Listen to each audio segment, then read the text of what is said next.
8h, le journal Hélène Zélani. Bonjour Hélène. Bonjour Pierre, bonjour à tous. À la une ce matin. Un homme qui s'envole au-dessus de spectateurs ébahis lors du défilé du 14 juillet. Il s'appelle Francky Zapata. Il sera en direct avec nous tout à l'heure dans ce journal. L'actualité ce matin, c'est bien sûr ce terrible accident. Un passage à niveau dans la Marne. Nous serons à Avenay, Val d'Or, village en deuil.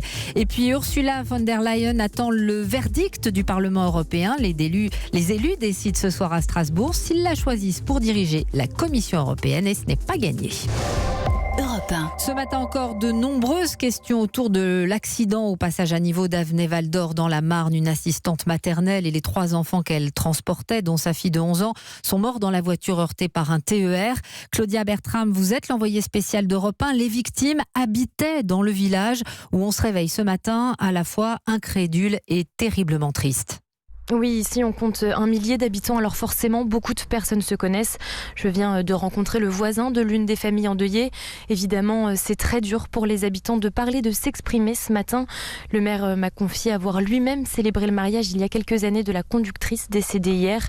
Beaucoup de personnes ici empruntaient régulièrement, voire quotidiennement, le passage à niveau, comme Madeleine qui est très choquée. Je le prends toutes les semaines avec ma fille. Voilà, je vais au marché à Épernay. C'est la première fois qu'il y a un aussi grave accident là, au passage à niveau. Très, très choqué. Tout le monde se connaît. Elles sont très, très bien, les nourrices, vous savez. Très, très bien. Elles ont élevé beaucoup, beaucoup d'enfants. La cellule de crise installée dans la salle des fêtes juste après l'accident a fermé ses portes hier soir. Le passage à niveau situé à un peu moins d'1 kilomètre de la place centrale est toujours fermé à la circulation, aussi bien routière que ferroviaire, et surveillé car l'enquête sur le site est toujours en cours. Claudia Bertram, vous êtes l'envoyée spéciale d'Europe 1 à Avenay-Val d'Or dans la Marne. Selon le procureur de Reims, la barrière a été enfoncée par la voiture qui s'est engagée sur les voies. Reste à savoir si le système a bien fonctionné ou s'il y a eu erreur de la conductrice. En tout cas, selon la SNCF, ce passage à niveau ne faisait pas partie de ceux considérés comme sensibles. Et pourtant, ce drame relance la question de leur sécurité. Faut-il en supprimer ? Réponse d'Emmanuel Barbes, délégué interministériel à la sécurité routière. Si on voulait le faire complètement, ça coûterait des dizaines et des dizaines de milliards d'euros pour un nombre de décès sur une année qui est toujours trop, mais qui oscille autour de 35 ou 40. Donc vous voyez que rapporté aux 3500 morts sur les routes chaque année, le phénomène des passages à niveau reste relativement mesuré. Le conseil qu'il faut donner à tous ceux qui nous écoutent, c'est que quand il y a un passage à niveau qui sonne, il ne faut pas chercher à passer, mais que si d'aventure on se retrouve au milieu, il faut savoir que la plupart de ces barrières s'enfoncent très facilement. Donc il ne faut pas hésiter à sortir du passage à niveau en enfonçant la barrière. En fait, c'est fait pour ça. Voilà, c'est fait pour ça, dit le délégué à la sécurité routière au micro Europe 1 de Théo Manval. 3 mois après l'incendie qui a ravagé Notre-Dame de Paris, le projet de loi doit être définitivement adopté aujourd'hui. Il s'agit d'organiser et de contrôler les dons, mais aussi de coordonner les travaux. Actualité politique désormais. Le numéro 2 du gouvernement va se retrouver encore une fois au centre de toutes les critiques. Oui, François de Rugy, ministre de la Transition écologique, a une réunion programmée avec Édouard Philippe ce matin. Tout à l'heure, il défendra le projet de loi énergie et climat devant le Sénat, sans parler des questions au gouvernement, ce qui devrait être assez agité. Quant au groupe En Marche, il se réunit tout à l'heure, histoire de faire le point sur les retours de terrain depuis cette fameuse affaire de Rugy. Les députés de la majorité ont bien du mal à défendre le ministre. Virginie Riva. Ce député s'est fait interpeller au wagon-bar du TGV, disant avoir tenté de défendre François de Rugy. Peine perdue, vous êtes inaudible, explique ce parlementaire qui ajoute, certes, il n'y a rien d'illégal, mais pour la plupart des citoyens, ces dépenses, c'est immoral. Un élu du Sud-Ouest a lui dû essuyer quelques blagues dans les restaurants de fruits de mer ce week-end. D'autres affirment qu'en ce 14 juillet, l'affaire de Rugy n'était pas la préoccupation numéro 1 des Français, mais que c'est en interne, sur la messagerie utilisée par le mouvement, que s'installe la bronca. Les plus virulents sont les marcheurs, déçus de la promesse non tenue de renouvellement des pratiques politiques. On a eu le scandale Bayrou le premier été, ensuite ça a été Benalla, cet été c'est du Rugy. Pour eux, ça fait beaucoup, explique ce député. Un parlementaire du sud de la France en veut au ministre de ne pas avoir reconnu dès le départ ses erreurs. Moi, j'aurais sorti mon chéquier Léomard, il faut qu'il les rembourse si c'est du privé. Tous, en tout cas, l'affirment, l'affaire divise les députés. Ceux élus sur les terres des Gilets jaunes sont particulièrement remontés. Pas sûr que la discussion ce matin s'engage donc sur ce sujet.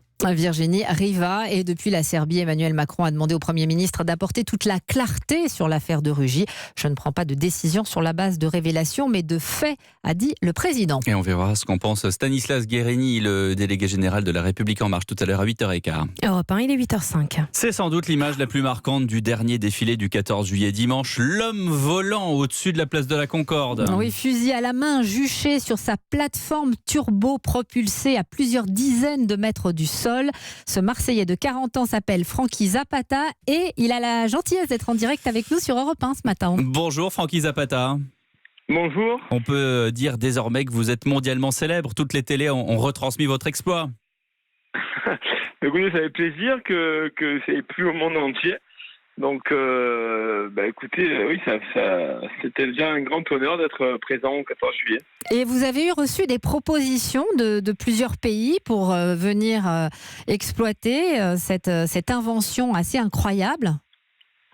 En fait, la technologie existe déjà depuis 3 ans. Donc, on a déjà fait pas mal de buzz sur Internet en publiant des vidéos, évidemment à titre loisir. On n'a jamais vraiment travaillé pour le domaine militaire.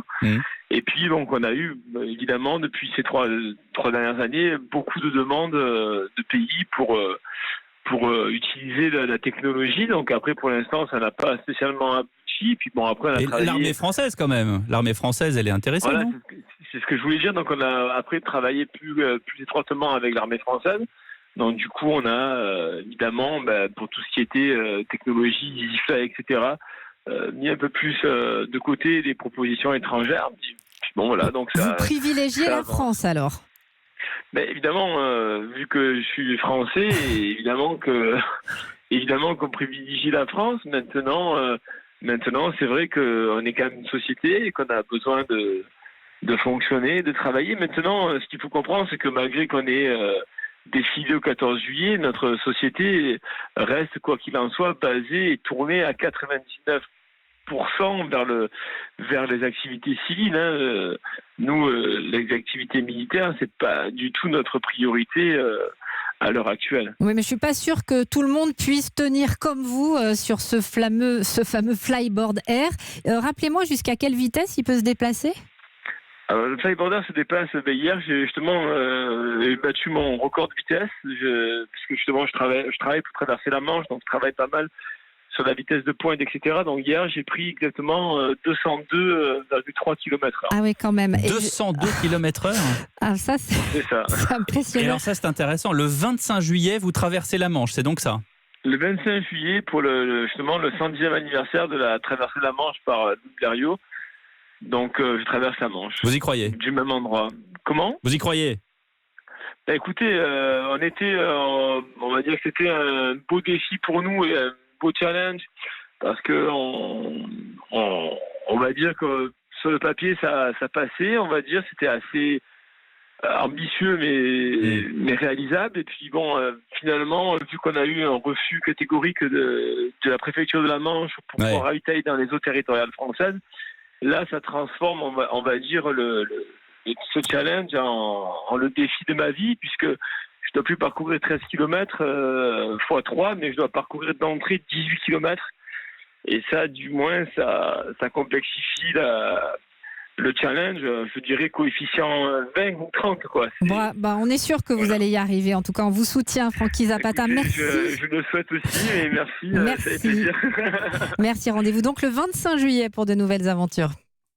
Europe 1.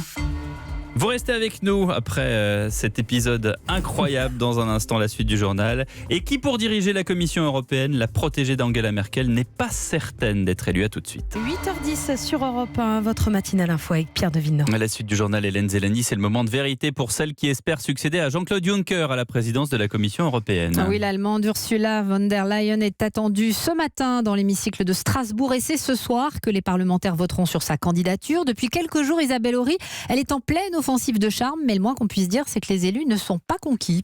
Nous sommes restés sur notre faim, affligeants d'impréparation. Lors des premiers contacts, Ursula von der Leyen a déçu les parlementaires européens. À gauche, Raphaël Glucksmann la trouve par exemple trop vague sur le social ou sur le libre-échange. À ce stade, je ne voterai pas pour elle. Non. On a considéré comme acquis a priori le vote du Parlement, mais je pense que c'est un Parlement qui peut exercer son droit et des députés qui ne sont pas des soldats ni des godillots de chefs d'État et de gouvernement. Ça coince parce que les 27 chefs d'État ont imposé cette fidèle d'Angela Merkel au Parlement. Même les macronistes comme Pascal Canfin se sentent obligés de prendre un peu de distance. Il y a beaucoup de généralités, mais c'est normal. Elle parle de sujets d'abord qu'elle découvre en partie. Ce n'était pas quelqu'un qui était forcément destiné à ce poste. Et deuxièmement, elle s'adresse à des groupes politiques qui ont des attentes différentes. Et donc comme elle doit nous convaincre, elle va dire un petit peu ce que chacun veut entendre. Pour présider la Commission européenne, l'Allemande de 59 ans doit obtenir la majorité absolue des voix des députés. Le vote s'annonce serré. Les Verts et une partie de la gauche voteront contre elle. Il est possible qu'elle ne passe que grâce aux voix de la droite dure anti-européenne. Strasbourg, Isabelle Horry, Europe 1. Tout le monde n'a pas les moyens de s'offrir des vacances, mais comme chaque année, le Secours populaire emmène des enfants défavorisés loin de leur quotidien. Oui, des enfants reçus gratuitement pendant quelques jours par des familles d'accueil. Un premier groupe est arrivé hier à Marseille. Ils sont une dizaine, de 6 à 12 ans. Les bénévoles les attendaient sur le quai de la gare et Nathalie Chevance aussi. Chapeau de paille sur la tête, Zineb, 11 ans, descend du train des étoiles plein les yeux. Il y a quelques heures encore, cette petite fille imaginait passer toutes ses vacances en région parisienne. Elle découvre Marseille. Plus que la joie. Mon père, il nous a fait une surprise. À la dernière minute, il a dit « Fais tes valises ». Moi, je savais pas. Je me disais « Oh non, je vais encore rester à Gennevilliers, rien faire ». J'ai fait un gros câlin à mes parents et j'ai pleuré parce que j'étais trop contente. C'est trop bien Marseille. Il fait beau, il fait chaud. Découvrir la ville, aller à la mer et l'Acrobranche. Et sur le quai de la gare, les familles d'accueil font connaissance avec les enfants qui vont partager leur quotidien. C'est un petit garçon de 7 ans pour Maximilienne, 74 ans. Alors il s'appelle Jean-Claude, il vient de Nanterre. Il voulait la mer et la piscine. Aller à la plage. Ça va être bien parce que moi j'y vais tous les jours. T'as pris ton maillot? J'en ai 2. Peut-être que ça les sort un peu de leur quotidien. Et puis moi aussi. Pour me tenir compagnie pendant les vacances. Ces jours chargés imaginés aussi par Mireille, entre Calanque et Vieux-Port, qui accueille chez elle 2 enfants. La plupart du temps, ils sont partants pour tout. Et puis ils me racontent leur histoire à eux. Ça fait comme une petite famille, découverte de l'autre. Dans cette société qui prône l'individualisme, nous on partage. Et voilà 15 jours de vacances qui démarrent au quart de tour. Marseille, Nathalie Chevance, Europe 1. Merci, c'était le journal d'Hélène Zélani. Moi, pour mes vacances, je veux bien aller faire un petit tour sur le Flyboard Air. L'appel est lancé. L'appel est lancé, ma chère Hélène.